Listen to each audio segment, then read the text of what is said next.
Cylinder का समस्या आया है, shortage of supply LPG cylinders का, और उसके कारण आज तक 20% ऑफ अपना होटल्स बंद हो चुका है। सारे जो लोग आए थे होटल ओनर मालिक कि भाई हमारा गैस अगर पूरा बंद कर देंगे तो होटल तो पूरा बंद हो जाएगा। तो कर्नाटक में होटल स्ट्राइक पे जा रहे हैं। एक दिन सिलेंडर गया तो हमको इतना टेंशन आता है कि अभी क्या करना है, क्योंकि हम स्टोव नहीं जला सकते, रॉकेल मिलता नहीं है। हाँ, ब्लैक में मिल रहा है। ब्लैक में वहाँ पे ब्लैक में जाओ 1400-1500 रुपए का सिलेंडर है। पाठशाला की पहली क्लास, पाकिस्तान में लॉकडाउन, बांग्लादेश में हाहाकार, ईरान युद्ध से तेल और गैस की कीमत रॉकेट बनी। भारत में मोदी क्या क्या कर रहे हैं? कहीं रेस्टोरेंट बंद हो रहे हैं, कहीं पब्लिक लाइन में एलपीजी सिलेंडर और पाइपलाइन वाली गैस की किल्लत का सच क्या है? पेट्रोल की कीमत बढ़ने वाली है क्या? पीएम मोदी की मीटिंग में क्या बड़ा फैसला हो रहा है? भारत में इस पर क्या पॉलिटिक्स हो रही है? भारत के लिए क्या संकट खड़ा हो गया ईरान अमेरिका युद्ध को लेकर? सबसे पहले इसका चैप्टर देखिए। जिस दिन ईरान का अमेरिका के साथ ये युद्ध शुरू हुआ था, हमने पाठशाला में डे 1 आपसे कहा था कि ये युद्ध कोई जीते कोई हारे, पूरी दुनिया को ऐसे चपेटे में ले लेगा कि युद्ध लड़ रहे हैं वो, बर्बाद होंगे हम। जो युद्ध नहीं लड़ रहे हैं ना, उनके लिए बड़ी चुनौती आ जाएगी। और हमने आपसे डे 1 कहा था, आज सबसे बड़ी चुनौती दुनिया के सामने आकर खड़ी हो गई। तेल और गैस की सप्लाई कैसे सुनिश्चित की जाए, क्योंकि बिना तेल गैस के दुनिया में कुछ नहीं चल सकता बॉस। खाना किस चीज पे बनाइएगा? ऑफिस काहे से जाइएगा? ऑफिस तो चलिए पैदल भी चले जाइएगा, पेट में क्या डालिएगा अगर सिलेंडर नहीं होगा, ईंधन नहीं होगा? ईरान अमेरिका युद्ध के 10 दिन में ही ऐसी नौबत आ गई कि पाकिस्तान बांग्लादेश जैसे देश लड़खड़ा गए। भाई, पाकिस्तान में तो लॉकडाउन लग गया है, पाकिस्तान पैनिक मोड में चला गया है, स्कूल कॉलेज बंद कर दिए हैं, ऑफिस में वर्क फ्रॉम होम कर दिया है, अफसरों और नेताओं की सैलरी में कटौती कर दी है। उधर बांग्लादेश में यूनिवर्सिटी कॉलेजेस बंद हो गए। पाकिस्तान बांग्लादेश में तो ऐसे हाल हो गया, लेकिन भारत में प्रधानमंत्री मोदी क्या कर रहे हैं? भारत में क्या हालात हैं? क्योंकि हमारे यहां कई जगहों पर होटल रेस्टोरेंट वाले एलपीजी सिलेंडर की किल्लत की बात कर रहे हैं। कमर्शियल सिलेंडर के बाद घरेलू एलपीजी सिलेंडर की भी चर्चा होने लगी है। इसका सच क्या है? इस दिक्कत से निपटने के लिए सरकार कौन से एक्शन मोड में काम कर रही है? सरकार ने जरूरी सेवाओं और वस्तुओं को कंट्रोल करने वाला कौन सा एक्शन लिया है? गैस सिलेंडर को लेकर आम लोगों को दिक्कत ना हो, इसके लिए कौन से 4 लेयर का प्लान बना है? गैस सिलेंडर की किल्लत को लेकर सरकार क्या क्या कर रही है? मंत्रियों ने क्या कहा है, या मंत्रियों से पीएम मोदी ने क्या कहा है? ग्राउंड जीरो पर क्या हालात हैं? सच ज्यादा है, किल्लत है, पैनिक ज्यादा है, क्या है? आज आपको सब बताऊंगा। साथ ही पेट्रोल की कीमत बढ़ेगी नहीं बढ़ेगी, भारत में विपक्ष क्या कह रहा है, इस पूरे हंगामे का पॉलिटिक्स का चैप्टर खोलूं, लेकिन उससे पहले एक झलक देखिए।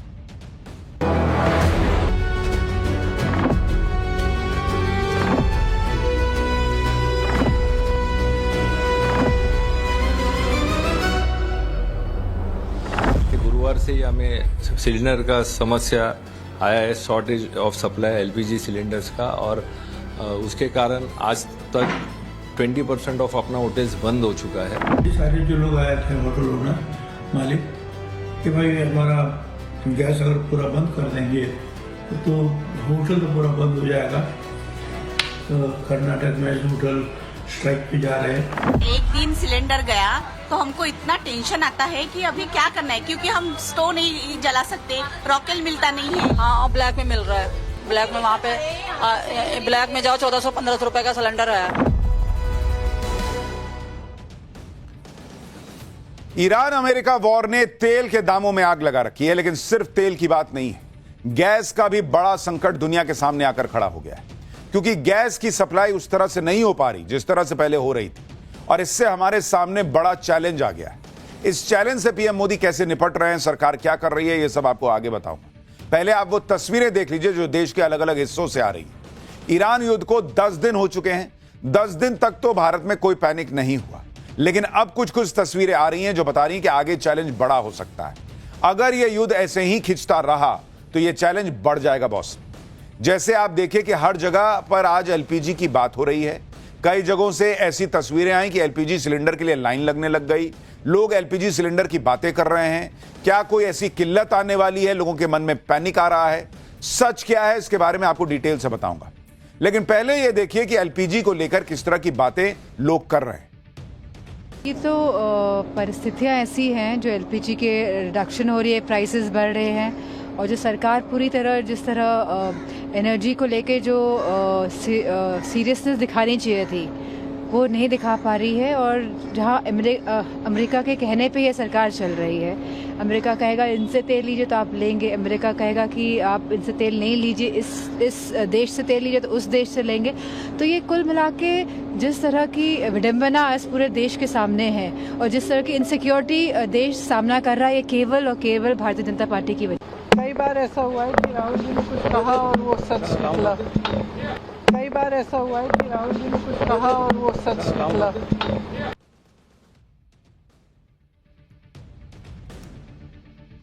विपक्ष कल से ही यह बात कर रहा है कि ईरान क्राइसिस को लेकर चर्चा करो। आज विपक्ष को सरकार के खिलाफ ये और बारूद मिल गया, क्योंकि कई जगहों पर होटल और रेस्टोरेंट वालों ने दावा करना शुरू कर दिया कि उनके पास कमर्शियल एलपीजी सिलेंडर की बहुत कमी हो गई है, और फिर कमर्शियल एलपीजी सिलेंडर को उनको पर्याप्त सप्लाई नहीं मिल पा रही, ये भी वो कर रहे हैं। इसी से एलपीजी चर्चा में आ गया। अलग अलग राज्यों में जो होटल एसोसिएशन है उन्होंने दावा कर दिया कि उन्हें बहुत दिक्कत आ रही है। जैसे Indian hotel and restaurant association, जो मुंबई में होटल एसोसिएशन है, उसने कहा कि शहर में सिलेंडर की कमी की वजह से 20% होटल बंद हो गए। एसोसिएशन ने चेतावनी दी है कि अगर ऐसा ही चलता रहा तो अगले 2 दिन में 50% होटल बंद हो जाएंगे। बेंगलुरु होटल्स एसोसिएशन का कहना है कि अगर सिलेंडर की सप्लाई बाधित होगी तो पूरे शहर में होटल बंद करने पड़ जाएंगे। इसी तरह कोलकाता में national restaurants association of India ने कहा कि अगर ऐसा चला तो आगे बहुत दिक्कत हो जाएगी। Hotel and restaurant association of Odisha ने कहा है कि पेट्रोलियम मंत्री हरदीप पुरी के दखल की जरूरत है। यानी होटल एसोसिएशन के लोग अलग अलग प्रदेशों में कह रहे हैं कि भाई होटल बंद हो रहा है या बंद हो जाएगा। और होटल बंद होना सिर्फ बाहर से खाना नहीं खा पाइएगा का मसला नहीं है। कईयों का रोजगार चलता है, कईयों की नौकरी चलती है, कईयों की जिंदगी चलती है उससे। तो होटल बंद होगा तो होटल मालिक आपको बैठा के थोड़ी पैसा देता रहेगा कि नहीं कोई बात नहीं। मुंबई में कुछ होटल वालों से हमने बात की, वो क्या कह रहे हैं, होटल एसोसिएशन वाले क्या कह रहे हैं, एक बार उसको सुनिए आप। बहुत ही कठिन परिस्थिति है कि मेरी होटल मालूम ने मुझे 4 से 6 घंटे में बंद करना पड़ेगा या 2 घंटे में बंद करना पड़ेगा। लास्ट जो आधा सिलेंडर बचा है, अभी हम ऑल प्रिकॉशंस लेते हैं कि मिड टू ऑर्डर बंद करो और जो बना के रख सकते हैं वही उसी को भेज दो। ये हम कोशिश कर रहे हैं कि ज्यादा टाइम हमारी होटल चालू रहे। गुरुवार से ही हमें सिलेंडर का समस्या आया है, shortage of supply LPG cylinders का, और उसके कारण आज तक 20% ऑफ अपना होटल्स बंद हो चुका है। और आने वाले दिनों में अगर ये समस्या बढ़ेगा तो और भारी पैमाने में इसका इफेक्ट हमें नजर आएगा। हमारे जो टोटल महाराष्ट्र का बात किए तो 4 लाख होटल्स है, उनमें डायरेक्ट असर पड़ रहा है और ये दिन भर दिन उनका असर बढ़ते भी जा रहा है। अगर सरकार कुछ जल्द से जल्द कुछ राहत नहीं देगी, यानी हमें कुछ सोल्यूशन नहीं देगी, तो इसका भयंकर परिणाम हो सकता है। मेजॉरिटी ऑफ द होटल्स जल्द से जल्द क्लोज होने का परिस्थिति पे है। यानी होटल के मालिक कह रहे हैं कि उनको परेशानी आ रही है, होटल बंद होने शुरू हो गए। और भाई जब उनके पास सिलेंडर नहीं होगा, वो कह रहे हैं हम खाना किस चीज पे बना के खिलाएंगे। होटल और रेस्टोरेंट वाले कह रहे हैं कि कमर्शियल गैस की सप्लाई में प्रॉब्लम हो रही है, लेकिन कमर्शियल एलपीजी को लेकर दिक्कतों की खबरें आई तो कई जगहों पर घरेलू एलपीजी सिलेंडर को लेकर लोग तनाव में आ गए। कई जगहों पर एलपीजी गैस के लिए लाइन लगी दिखी। जिन्हें जरूरत है वो भी सिलेंडर लेने पहुंच गए और जिन्हें अभी जरूरत नहीं भी है वो एक्स्ट्रा सिलेंडर ले जाने के लिए पहुंच गए, क्योंकि दिमाग में एक आ गया कि भाई कल को पता नहीं मिले ना मिले, एक सिलेंडर एक्स्ट्रा रख लो। कई जगहों पर लोग एडवांस में गैस बुकिंग करवाने लग गए। जब इस तरह की खबरें चलती हैं तो लोगों को टेंशन होने लगती है कि आगे क्या होगा। इसी में मारामारी मचने लगती है। हर कोई चाहता है कि भाई एक एक्स्ट्रा सिलेंडर तो घर में रखें जिससे क्राइसिस में कोई दिक्कत ना हो। जबकि तेल कंपनियों से लेकर सरकार लगातार कह रही है कि एलपीजी की सप्लाई में कोई कमी नहीं आने दी जाएगी। फिर भी अचानक ऐसा माहौल बनने लगा है कि जैसे आगे कुछ मिलेगा ही नहीं। आप एलपीजी एसोसिएशन वालों को सुनिए, वो कह रहे हैं कि ऐसा कोई पैनिक करने की जरूरत ही नहीं है, एकदम से भगदड़ मचा दी जाए ऐसी कोई स्थिति नहीं है। क्या जियोपॉलिटिकल सिचुएशन को देखते हुए स्वाभाविक है, हर व्यक्ति चाहेगा कि अपना जो खाली सिलेंडर रखा हुआ है उसे भी भरवा लिया जाए। पर ऑयल कंपनीज का साफ कहना है कि एलपीजी की आपूर्ति में कोई कमी नहीं आने दी जाएगी, घरेलू उपभोक्ताओं को परेशान नहीं होने दिया जाएगा। कमर्शियल सिलेंडर की सप्लाई को लेकर कई जगह प्रॉब्लम है, जिसका दावा होटल वाले रेस्टोरेंट वाले कर रहे हैं। लेकिन घरेलू एलपीजी सिलेंडर को लेकर ऐसी कोई नौबत नहीं आए। मुंबई में घर घर सिलेंडर की डिलीवरी करने वाले खुद क्या बता रहे हैं वो भी देखिए। घर के कस्टमर को कुछ प्रॉब्लम नहीं हो रहे जी। मतलब जो आ रहे हैं वो घर पे देने के लिए बोल रहे हैं, बराबर आ रहे हैं। ओके। थोड़ा लेट मिल रहे हैं, मतलब 4-5 दिन का ऐसा पेंडिंग है। तो उसका का तो आज तो आया ही नहीं है, कल थोड़ा बहुत आया था, मतलब जिधर 200 लगता था उधर 100 ही आ रहा था कल। अच्छा। तो अभी मतलब कम होते जा रहे हैं, आज कुछ आया ही नहीं है। यानी लोग अलग अलग तरह की बातें कह रहे हैं। एलपीजी सिलेंडर की सप्लाई को लेकर जो भी दिक्कतें आ रही हैं उसे लेकर ऐसा नहीं कि कोई इस पर ध्यान नहीं दे रहा। आप देखिए कि आज ही होटल और रेस्टोरेंट एसोसिएशन ने शिकायत की। उधर इस दिक्कत को दूर करने के लिए सरकार ने एक पैनल बना दिया। ऑयल मार्केटिंग कंपनीज के 3 एग्जीक्यूटिव डायरेक्टर्स को पैनल में रखा गया है। यह पैनल रेस्टोरेंट, होटल और बाकी इंडस्ट्री में जो नॉन डोमेस्टिक सेक्टर के हैं उसमें एलपीजी की सप्लाई के मुद्दे को देखने के लिए बनाया गया है। सरकार के सूत्रों के मुताबिक अगर कमर्शियल सिलेंडर को लेकर किसी की जेन्युइन रिक्वायरमेंट है तो यह पैनल सप्लाई को रीप्रायोरिटाइज करेगा। ऑयल मार्केटिंग कंपनियां अलग अलग रेस्टोरेंट एसोसिएशन से बात करेंगी ताकि उनकी समस्या को समझा जा सके। कई लोग ऐसे भी होते हैं जो क्राइसिस में अपना फायदा देखने लगते हैं, जमाखोरी करने लगते हैं, काला बाजारी करने लगते हैं। गैस सिलेंडर को लेकर ऐसा कुछ ना हो, इसके लिए भी मोदी सरकार ने बड़ा फैसला लिया। सरकार ने एसेंशियल कमोडिटीज एक्ट लागू कर दिया है। यह वो कानून है जिसका इस्तेमाल सरकार जरूरी वस्तुओं के उत्पादन, वितरण और सप्लाई को कंट्रोल में करने के लिए करती है। यह कानून सुनिश्चित करता है कि कालाबाजारी और जमाखोरी को रोककर उचित कीमतों पर जरूरी चीजें उपलब्ध होती रहें और इसके तहत सरकार स्टॉक की सीमा तय कर सकती है। इस एक्ट को लागू करने के साथ ही सरकार ने बता दिया कि देश में जो प्राकृतिक गैस सीमित मात्रा में बनता है वो प्राथमिकता के आधार पर पहले किसे मिलेगा। मतलब अगर कोई जमाखोरी करेगा तो उसको कड़ी सजा हो सकती है। जहां तक गैस सप्लाई की बात है तो सरकार ने गैस की सप्लाई को 4 कैटेगरी में बांट दिया और यह तय करने का प्रयास कर रही है कि पहले गैस किसको मिले। प्राथमिकता के आधार पर 4 कैटेगरी बनी है। पहली कैटेगरी है सीएनजी यानी compressed natural gas, PNG piped cooking gas, जो आपके घर में पाइप से गैस आती है ना वो। अब नोटिफिकेशन जारी करके इसमें एलपीजी को भी जोड़ दिया गया है कि ये भाई पहली प्रायोरिटी पे ये 3 रहेंगे, सीएनजी, पीएनजी और एलपीजी। ये सुनिश्चित किया जाएगा कि पिछले 6 महीने की खपत के आधार पर ये तीनों गैस की सप्लाई 100% हो। रिफाइनरीज और पेट्रोकेमिकल प्लांट नेचुरल गैस का इस्तेमाल पेट्रोकेमिकल प्रोडक्ट या दूसरे औद्योगिक कामों के लिए नहीं कर सकेंगे, बल्कि प्राथमिकता के आधार पर इन्हें पहले सीएनजी, पीएनजी और एलपीजी पर ध्यान देना होगा। उसके बाद नेचुरल गैस की सप्लाई दूसरे सेक्टर में हो सकती है। इसमें दूसरी कैटेगरी में खाद बनाने वाली फैक्ट्रियों को करीब 70% गैस दी जाएगी। बस उन्हें यह साबित करना होगा कि गैस का इस्तेमाल खाद बनाने में ही हुआ है। तीसरी कैटेगरी रखी गई है, इसमें चाय उद्योग, मैन्युफैक्चरिंग सेक्टर, बाकी इंडस्ट्रियल कंज्यूमर्स आते हैं जिन्हें पिछले 6 महीने की खपत के हिसाब से 80% गैस दी जाएगी। और चौथी कैटेगरी रखी गई है शहरों के गैस नेटवर्क से जुड़े छोटे कारखानों, होटल और रेस्टोरेंट को भी उनकी पुरानी खपत के हिसाब से लगभग 80% गैस दी जाएगी।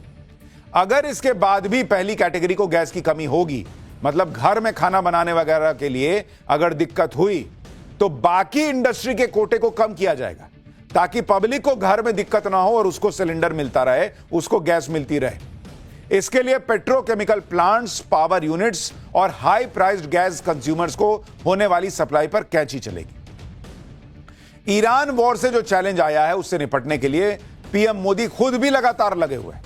नरेंद्र मोदी लगातार पश्चिमी एशिया के मुद्दे पर मीटिंग्स कर रहे हैं। आज लगातार दूसरे दिन विदेश मंत्री ने पीएम मोदी से मुलाकात की है। पेट्रोलियम मंत्री हरदीप पुरी ने भी पीएम मोदी से मुलाकात की। पीएम मोदी का मैसेज साफ है कि मिडिल ईस्ट क्राइसिस का आम आदमी पर कोई असर नहीं पड़ने देना है। पीएम मोदी ने सभी मंत्रियों को इसके लिए निर्देश भी दिया है। देखिए, यह पूरी दुनिया का क्राइसिस है, ऐसा नहीं कि अकेले से भारत पर आ गया है। कौन इससे कैसे लड़ पाएगा, यही चुनौती है। और नरेंद्र मोदी पूरा प्रयास कर रहे हैं कि भाई एक तरह से तैयारी रखो कि किसी को दिक्कत ना आनी दी जाए। लेकिन अगर यह युद्ध लंबा चला तो ये दिक्कत नहीं आएगी, इसको कोई गारंटी से नहीं कह सकता बॉस। नरेंद्र मोदी का सबसे ज्यादा जोर घरों में एलपीजी सप्लाई को सुनिश्चित करने पर है कि आम आदमी पर कोई असर ना आए। और इसकी बड़ी वजह है क्योंकि भारत में आज की डेट में एलपीजी से ही करोड़ों घरों में खाना बनता है, क्योंकि नरेंद्र मोदी के आने के बाद एलपीजी सिलेंडर जो है वो घर घर में पहुंचने लगा। तो अब भाई पहुंच तो गया, अब उस वक्त देते वक्त थोड़ी आदमी सोचे रहता है कि इतना क्राइसिस आएगा। तो देश में अगर आप देखेंगे जो एलपीजी कनेक्शन है वो आज की डेट में कहा जा रहा है कि ऑलमोस्ट 33 करोड़ है, 33 करोड़, यानी मान के चलिए आप कि 33 करोड़ परिवार हो गए। और अगर एक परिवार में पति पत्नी और बच्चा भी खाली रख लीजिए, 3 लोग भी रख लीजिए, 33 करोड़ परिवार, तो ऑलमोस्ट 100 करोड़ के आसपास का मामला पहुंच जाता है। इसीलिए सरकार एलपीजी पे फोकस की भी है, क्योंकि ये ऑलमोस्ट 33 करोड़ कनेक्शन मतलब 100 करोड़ लोगों की बात है। एलपीजी की सालाना खपत जो है, सालाना खपत जो है वो एलपीजी की देश के अंदर वो है 31.3 मिलियन टन, ये सालाना खपत है। और इसमें घरेलू खपत जो है, जो आप घर में इस्तेमाल करते हैं, घरेलू खपत वो ऑलमोस्ट 87% है बॉस, 87%। और कमर्शियल यूज जिसमें रेस्टोरेंट, होटल वगैरह सब शामिल है, वो 13% आता है। तो इसीलिए एलपीजी की सप्लाई सुनिश्चित हो, ये बहुत जरूरी है देश के अंदर। और इसीलिए नरेंद्र मोदी पूरा जोर लगा रहे हैं कि किसी भी तरीके से एलपीजी का कनेक्शन जो है ना, एलपीजी की सप्लाई जो है वो सुनिश्चित रहे। हालांकि कुछ राज्यों में अब पाइपलाइन के जरिए भी रसोई गैस आती है और उससे खाना बनता है, इसलिए पीएनजी यानी पाइप्ड कुकिंग गैस को भी प्राथमिकता में रखा गया है। केंद्रीय पेट्रोलियम मंत्री हरदीप पुरी ने आज यह भरोसा दिया कि घरेलू उपभोक्ताओं के लिए किसी तरह की कमी नहीं है, घबराने की जरूरत नहीं है। आम लोगों को एलपीजी सिलेंडर की कोई कमी ना हो और पैनिक में लोग सिलेंडर खरीदने की हड़बड़ी ना करने लग जाएं, इसके लिए सरकार ने कुछ कदम भी उठाए। जैसे सिलेंडर बुक करने के लिए पहले 21 दिन का गैप होता था, उसे बढ़ाकर अब 25 दिन कर दिया गया है। सूत्रों के मुताबिक ऐसी घटनाएं सामने आई जिसमें जो लोग पहले 55 दिन में सिलेंडर बुक कर रहे थे, वो 15 दिन में ही बुकिंग करना शुरू कर दिए। आमतौर पर एक घर में 14 किलो वाले 6 से 7 सिलेंडर की सालाना खपत होती है और औसतन सिलेंडर रिफिल की जरूरत 55 से 60 दिनों में पड़ती है। तेल और गैस, ये दो चीजें ऐसी हैं जिसके बिना आज की डेट में कुछ नहीं चल सकता। तेल का तो अलग खेल है, लेकिन आप गैस का गणित भी समझिए। पहली बात तो भारत में हर दिन 190 million metric standard cubic metres gas consume होती है। इसमें से 50% के करीब नेचुरल गैस इंपोर्ट होती है, बाकी घरेलू प्रोडक्शन है। और भारत में नेचुरल गैस की जो खपत होती है वो कहां कहां होती है वो भी आप देख लीजिए। इस 190 मिलियन में से सबसे बड़ा कंज्यूमर है फर्टिलाइजर सेक्टर, 58 यूनिट उधर जाती है। दूसरा बड़ा कंज्यूमर है पावर जनरेशन का, 25 यूनिट उधर चली गई। तीसरा बड़ा कंज्यूमर है रिफाइनरीज, वहां 22 यूनिट चली गई। चौथा बड़ा कंज्यूमर है सिटी गैस डिस्ट्रीब्यूशन, जिसमें 37 MMCMD जाता है। सिटी गैस डिस्ट्रीब्यूशन में वो गैस आती है जो आपके किचन तक पहुंचती है, और वो गैस आती है जिससे आपकी कार चलती है। ये भी 3 तरह से आप तक पहुंचती है, एलपीजी, पीएनजी और सीएनजी। भारत में हर साल 30 से 31 मिलियन टन एलपीजी कंज्यूम होती है, यानी हर महीने 2.5 मिलियन टन के करीब। भारत में 33 करोड़ से ज्यादा एलपीजी कंज्यूमर है और इसीलिए इसकी सप्लाई बड़ी जरूरी है। चुनौती यह है कि भारत अपनी एलपीजी की जरूरत का 60% बाहर से इंपोर्ट करता है, और इस इंपोर्ट में 90% उसी स्ट्रेट ऑफ हॉर्मूज से आता है जहां अभी मामला फंसा हुआ है। अगर स्ट्रेट ऑफ हॉर्मूज में कोई डिसरप्शन होता है तो सीधे हमारे किचन पर असर पड़ता है। और इसीलिए हमने पाठशाला में आपको डे 1 में कहा था कि यह कोई रूस यूक्रेन युद्ध नहीं है कि भाई उधर चल रहा है, इधर ठीक है थोड़ा बहुत असर हो रहा वाला हिसाब है। मिडिल ईस्ट का युद्ध में फंस जाना, खाड़ी देशों का युद्ध में फंस जाना, यह सारा संकट शुरू होगा। और वही हो गया, क्योंकि स्ट्रेट ऑफ हॉर्मूज ईरान युद्ध के बाद 10 दिन से बंद है और इसके खुलने के आसार भी नहीं दिख रहे, क्योंकि युद्ध खत्म होता है दिख नहीं रहा। बात सिर्फ एलपीजी की नहीं, आप पीएनजी, सीएनजी को भी देख लीजिए। पीएनजी सीधे आपके घर से पाइपलाइन के जरिए पहुंचती है। आईजीएल, एमजीएल, गुजरात गैस जैसी कंपनियां पीएनजी सप्लाई करती है। यह आपके घर के अलावा रेस्टोरेंट, होटल में भी सप्लाई होती है। होटल, रेस्टोरेंट, हॉस्पिटल, फैक्ट्रीज, कई जगहों पर पीएनजी सप्लाई होती है। इसी तरह से सीएनजी से कार, बस, ऑटो, टैक्सी सब चलते हैं। सीएनजी की अपनी अलग बड़ी खपत है, और आज की डेट में पॉल्यूशन कम करने के लिए कई बसेस सीएनजी से चलती हैं, टैक्सी सीएनजी से चलती है। अगर ये गैस का संकट खत्म नहीं हुआ तो घर के सिलेंडर से लेकर पाइप में जो गैस आती है से लेकर आपकी बस, टैक्सी, सब पर असर पड़ेगा बॉस। भारत की गैस जरूरतों को देखें तो यह बहुत बड़ी जरूरत है और बहुत कॉम्प्लेक्स है, और यह ग्लोबल सप्लाई चेन से सीधी जुड़ी हुई है। ईरान युद्ध जब शुरू हुआ था और तेल गैस की सप्लाई पर संकट आने की चर्चा होने लगी थी, तो इसमें भारत के लिए बड़ा चैलेंज इसलिए था क्योंकि नेचुरल गैस की भारत को जितनी जरूरत है वो जरूरत काफी हद तक उस मिडिल ईस्ट पर निर्भर है जहां युद्ध चल रहा है।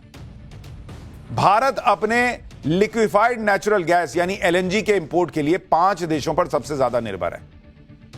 भारत के एलएनजी इंपोर्ट का 83% सिर्फ 5 देशों से आता है, यानी इसकी सप्लाई में उस तरह का डाइवर्सिफिकेशन नहीं है जैसा कच्चे तेल को लेकर। दूसरी दिक्कत यह है कि भारत एलएनजी इंपोर्ट के लिए वेस्ट एशिया पर ज्यादा निर्भर है। जैसे 18% एलएनजी इंपोर्ट कतर से होता है, 11% ओमान से होता है, जबकि ऑस्ट्रेलिया दुनिया का सबसे बड़ा एलएनजी एक्सपोर्टर है, लेकिन भारत उससे मात्र 0.1% इंपोर्ट कर पाता है। दावा है कि भारत के पास करीब 3 हफ्तों का रिजर्व है, लेकिन अगर यह युद्ध लंबा चला तो 3 हफ्ते के रिजर्व से क्या ही होगा बॉस। ईरान युद्ध के बीच सरकार ने अपनी तैयारियां भी तेज की हैं, क्योंकि युद्ध से तेल गैस की सप्लाई पर असर पड़ना तय था।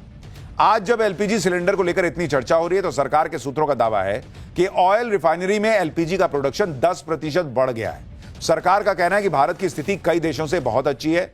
सरकार के सूत्रों के मुताबिक सप्लाई को सही रखने के लिए और जमाखोरी को रोकने के लिए एसेंशियल कमोडिटीज एक्ट लगाना पड़ा है। देश की एनर्जी जरूरतों को पूरा करने के लिए सरकार कई देशों के संपर्क में है। सरकार के सूत्रों के मुताबिक पहले क्राइसिस था, लेकिन अब इसे सुलझा लिया गया है। मौजूदा हालात से निपटने के लिए तैयारी अच्छी है, किसी तरह का क्राइसिस नहीं है। सभी रिफाइनरी 100% क्षमता से काम कर रही हैं। देश के पास पर्याप्त मात्रा में एनर्जी सोर्स मौजूद है। लोगों को सोशल मीडिया में फैली फर्जी जानकारी के झांसे में नहीं आना चाहिए। घरेलू सप्लाई बनी रहे, यह सरकार की प्राथमिकता है। यानी सरकार यह मैसेज दे रही है कि सब कंट्रोल में है, पैनिक में मत आइए। लेकिन सवाल यह है कि यह कितने दिन कंट्रोल में रहेगा, क्योंकि जब उधर से तेल ही नहीं आएगा तो गैस कहां से लाइएगा। नेचुरल गैस को लेकर चर्चा के बीच यह भी बातें हो रही हैं कि क्या पेट्रोल डीजल के मामले में भी ऐसे ही होगा। पेट्रोल डीजल को लेकर सरकार के सूत्र पहले ही कह चुके हैं कि देश में किसी भी पंप पर पेट्रोल और डीजल की कमी की कोई समस्या नहीं है, स्टॉक काफी है। सरकार का दावा है कि उसके पास पर्याप्त मात्रा में फ्यूल रिजर्व है और सप्लाई के अरेंजमेंट है, और शायद यही वजह है कि सरकार ने अभी तक रिफाइंड ऑयल के एक्सपोर्ट पर रोक लगाने जैसा कोई फैसला नहीं लिया है। भारत में तो पेट्रोल डीजल के दाम कंट्रोल में हैं फिलहाल। सप्लाई की कोई दिक्कत ऐसी दिख नहीं रही है। दाम बढ़ने की बात है, लेकिन अभी बढ़ी नहीं है। इतने बड़े क्राइसिस में कुछ जगहों पर भले ही प्रॉब्लम हो, लेकिन ओवरऑल पैनिक वाली स्थिति नहीं। लेकिन आप अपने पड़ोस में देख लीजिए, 10 दिन में ही पाकिस्तान और बांग्लादेश जैसे देशों की टांगें कांपने लग गई। पाकिस्तान में क्या हो रहा है वो आपको बताऊंगा तो आपको समझ में आएगा कि भारत अभी कितनी मजबूत स्थिति में दिख रहा है। फिलहाल ईरान युद्ध की वजह से पाकिस्तान में तेल की भयंकर कमी हो रही है, और इसी कमी से निपटने के लिए पाकिस्तान को अपने स्कूल दफ्तरों पर ताला लगाना पड़ा है ताकि लोग ज्यादा फ्यूल का इस्तेमाल न कर पाए। पाकिस्तान की सरकार ने ऐलान किया है कि स्कूल 2 हफ्तों के लिए बंद रहेंगे। हायर एजुकेशन, कॉलेज, यूनिवर्सिटी की क्लासेस ऑनलाइन कर दी जाएंगी। सरकारी दफ्तर हफ्ते में सिर्फ 4 ही दिन खुलेंगे। सरकारी विभागों के 50% कर्मचारी वर्क फ्रॉम होम करेंगे। अगले 2 महीनों तक सरकारी विभागों को मिलने वाले फ्यूल में 50% कटौती की जाएगी। पाकिस्तान के पंजाब प्रांत में सभी शिक्षण संस्थाओं को 31 मार्च तक के लिए बंद कर दिया गया है। मंत्रियों को सरकारी कोटे से जो तेल मिलता था उसको सस्पेंड कर दिया गया है। मंत्रियों के काफिले में जो सिक्योरिटी वाहन चलते हैं उस पर रोक लगा दी गई है। सरकार ने सभी आउटडोर इवेंट्स को बंद कर दिया है। इसके अलावा पाकिस्तान में पेट्रोल और डीजल के दाम बढ़ा दिए गए हैं। पेट्रोल की कीमत में 55 पाकिस्तानी रुपए प्रति लीटर का इजाफा हो गया है, जो पाकिस्तान के इतिहास में सबसे बड़ा इजाफा है। सिर्फ पेट्रोल ही नहीं, हाई स्पीड डीजल की कीमत में भी करीब 20% का इजाफा हुआ है। यानी पाकिस्तान ईरान अमेरिका युद्ध के 10 दिन के अंदर बाप बाप कर रहा है। आधा पाकिस्तान लॉकडाउन में चला गया है और वहां पर लोगों की सैलरी तक कट हो रही है। आप इससे अंदाजा लगाइए कि यह कितनी गंभीर समस्या है जिससे भारत अभी तक बचा हुआ है।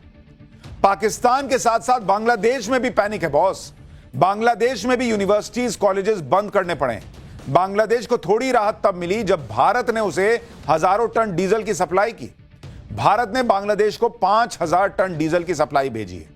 भारत ने यह सप्लाई बांग्लादेश के साथ हुए एक समझौते के तहत भेजी है। इस समझौते के मुताबिक भारत बांग्लादेश को हर साल 1,80,000 टन डीजल की आपूर्ति करेगा। इसी तरह कई देश पैनिक में हैं। साउथ कोरिया, थाईलैंड, सब जगह फ्यूल प्राइस पर कैपिंग लगा दी गई है। थाईलैंड के पीएम ने लोगों से अपील की है कि तेल खरीदिए लेकिन जमाखोरी मत कीजिए। वियतनाम ने कहा है कि फ्यूल इंपोर्ट पर टैक्स को कुछ दिनों के लिए हटा देगा। फिलीपींस ने 4 दिन वर्किंग डे का ऐलान किया है जिससे तेल की खपत कम हो। अलग अलग देशों में क्राइसिस की शुरुआत हो चुकी है। यह क्राइसिस और बढ़ सकता है क्योंकि स्ट्रेट ऑफ हॉर्मुज को लेकर ईरान ने धमकी दी है कि 1 लीटर भी यहां से गुजरने नहीं देंगे। यानी यह मामला बहुत गंभीर है। आज की डेट में भारत इससे लड़ रहा है और हम भारतीय के तौर पर बचे हुए हैं। लेकिन मनाइए कि यह युद्ध खत्म हो जाए, क्योंकि बहुत लंबा चल गया तो कोई नहीं बच पाएगा।